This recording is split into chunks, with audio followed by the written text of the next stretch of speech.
নমস্কার বন্ধুদের, কেমন আছেন আপনারা? শুভ দুপুরের অনেক অনেক শুভেচ্ছা জানিয়ে শুরু করব আজকের পর্বে। বন্ধুরা, আজকে রান্না নয়, আজকে যে 3টে আম নিয়ে বসে গেছি। এই আম দিয়ে আমি আজকে আচার করব। আর যা গরম পড়েছে, এই গরমে শুধু টক জিনিসটাই খেতে ভালো লাগছে, আর খাওয়াও ভালো শরীরের পক্ষে। সেই জন্য আমি আজকে ভেবেছি যে আমের আচার করব। তাই 3টে বড় বড় সাইজের, দেখুন এই যে কত বড় বড় আমগুলো। এই আম দিয়ে আমি আচার করব। আপনারা সম্পূর্ণ পর্বটার সাথে থাকবেন, আশা রাখছি ভালো লাগবে। এখন আমি আমগুলো কেটে রোদে শুকোতে দেব, মানে 2-3 ঘন্টা, 4 ঘন্টা মানে রোদে শুকোবে। তারপরে আমি বিকালের দিকে আচারটা তৈরি করব। কিভাবে বানাই আপনারা অবশ্যই দেখবেন।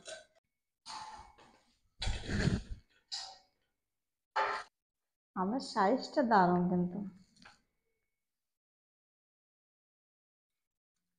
অনেকেই এই চোচাটাও ফেলে না, কিন্তু এভাবেও বানানো যায়। এই চোচা শুদ্ধই মানে খাদি খাদি করে রোদে শুকিয়ে আমি কিন্তু হালকা করে চোচাটা ছাড়িয়ে নেব। আর এই চোচাটা থাকলে আর আঁটি, মানে সে আঁটিটা কেটে দিয়ে 4 খাদি করে যদি বানানো যায়, দারুণ লাগে কিন্তু। ওটা একটু রোদটা বেশি লাগবে।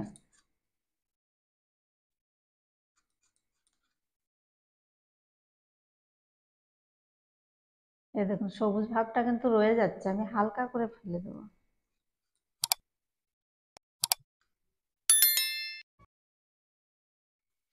এখনো আঁটি হয়ই নাই, দেখুন এত বড় আম হয়ে গেছে।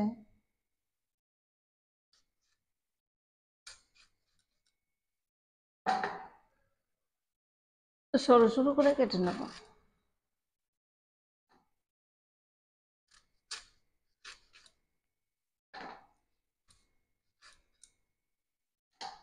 একটা আমে কতগুলো হয়ে গেছে।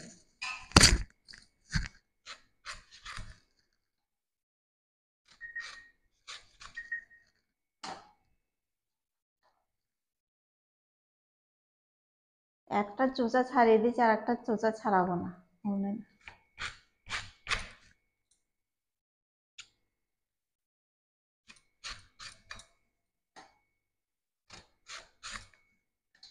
আম কিন্তু কাটা হয়ে গেছে, এবার ধুয়ে নেবো জল দিয়ে। 2টো আম কেটেছি, তাই কত হয়ে গেছে।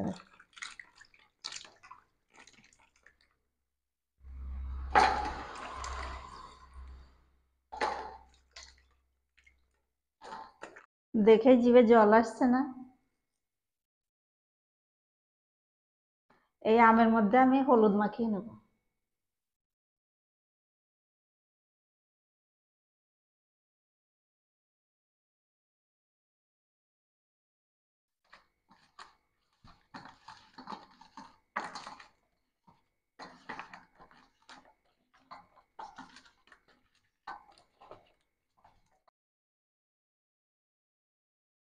হলুদ মাখানো হয়ে গেছে, এবার রোদে দিয়ে আসবো।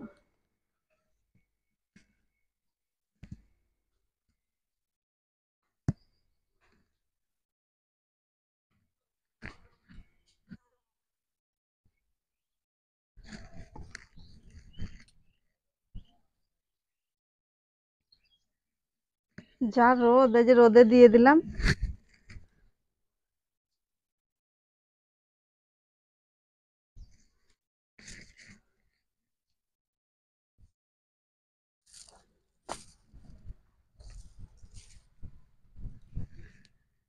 বন্ধুরা, আচার বানানোর জন্য আমি বসে গেছি। আর এই যে আমগুলো দেখুন, সেরকম শুকায় নাই কিন্তু হালকা। এই যে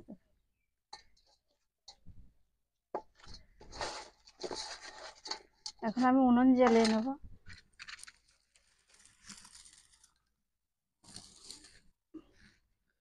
কড়াই বসিয়ে দিলাম।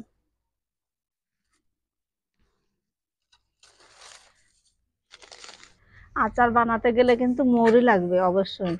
মৌরি ভাজা, মৌরিটা ভেজে গুঁড়িয়ে নেব। গুঁড়িয়ে নেওয়ার পরে এই যে আচারের মধ্যে দেব।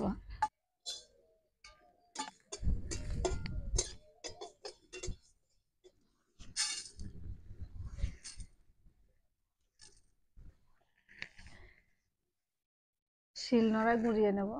সরষের তেল দিয়ে দিলাম, দিয়ে দেবো শুকনো লঙ্কা, 5 ফোড়ন আর মৌরি দিয়ে দিলাম। এবার দিয়ে দেবো আদা বাটা। এবার আমি দিয়ে দেবো আম।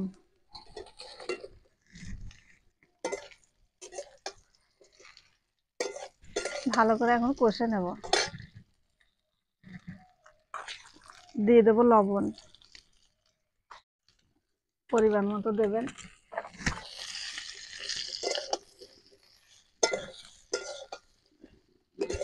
এবার দিয়ে দেবো লঙ্কা গুঁড়ো,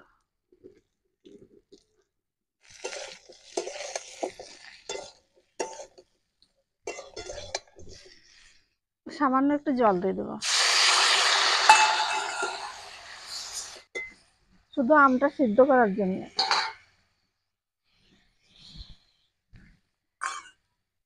একটু ঢাকা দিয়ে দেবো।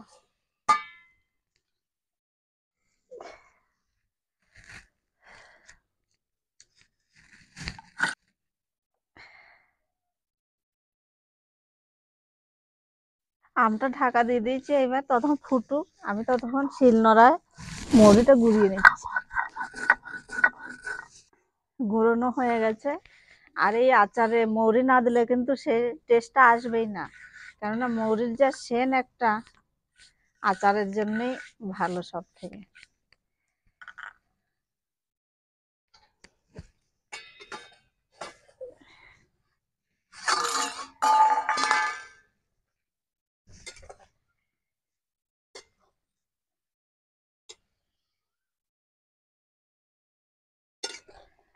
আমটা কিন্তু সিদ্ধ হয়ে গেছে। এবার আমি গুড় দিয়ে দেবো, গুড় দিয়ে দিচ্ছি। আর আমাদের বাড়িতে এত মিষ্টি খায় নিহারের বাবা, প্রচুর মিষ্টি খায়, একটু টক হলে আর খাবে না।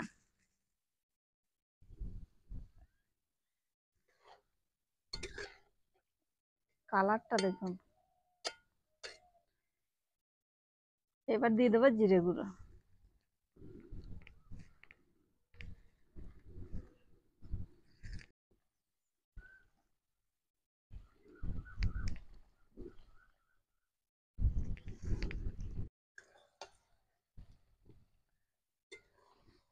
দিদি ভাই আচার তো প্রায় রেডি।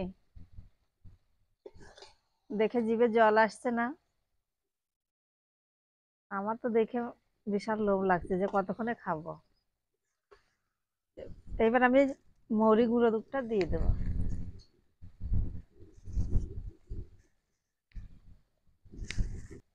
এত সুন্দর সেন্ট উঠে গেল দেখুন, দেওয়ার সঙ্গে সঙ্গে আচারের একটা সেন্ট বিশাল। যতক্ষণে মৌরির গুঁড়োটা না পড়ছে ততক্ষণে আর সেন্টটা উঠবে না। আচার রেডি, এখন নামিয়ে নিলে। আর আমগুলো কিন্তু গোটা গোটাই আছে দেখুন, কেননা একটু এই রোদে দেওয়ার জন্যে। সিদ্ধ হয়ে গেছে অথচ গোটা গোটাই আছে। গরম ভাতের সঙ্গে 2 পিস করে নিয়ে যা লাগবে না, দারুণ। এই আচারটা কিন্তু রান্না হয়ে গেল, থালায় নামিয়ে রেখে কালকে একটা রোদ দিতে হবে, রোদ দিয়ে বয়ামে ভরে দিলেই থাকবে অনেক দিন। রোদ একটা খাওয়াতেই হবে। হয়ে গেছে আচার, এবার আমি নামিয়ে নেব।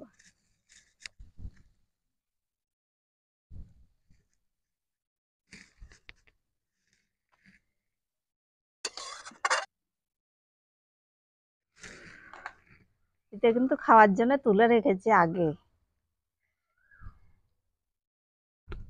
দেখুন আমটা কত সুন্দর সিদ্ধ হয়েছে, আর খোসার থেকে ছাড়ে নাই কিন্তু। যা হয়েছে না দিদি ভাই, দারুণ ফাটাফাটি।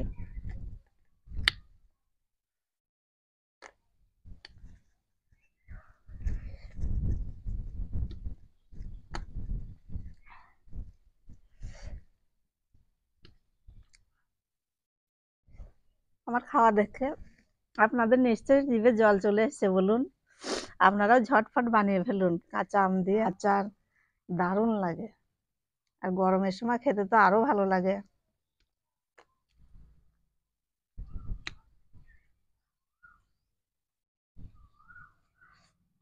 তা দিদি ভাই, আজকে আচার বানানো কেমন লাগলো আপনাদের? নিশ্চয়ই ভালো লেগেছে, আমার তো বেশ ভালো লেগেছে। আর যা লাগছে না, দারুণ সুপার। তা খেয়ে জানালাম খুব ভালো হয়েছে।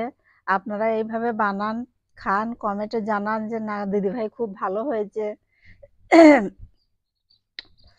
তা আজকে আমার আচার বানানো কেমন লাগলো আপনাদের কমেন্টে জানাবেন। যদি ভালো লাগে লাইক করবেন, শেয়ার করবেন, সাবস্ক্রাইব করে পাশে থাকবেন। দেখা হচ্ছে অন্য কোনো পর্বে, ততক্ষণ ভালো থাকবেন আপনারা। ততক্ষণ আচার খেয়ে নিই।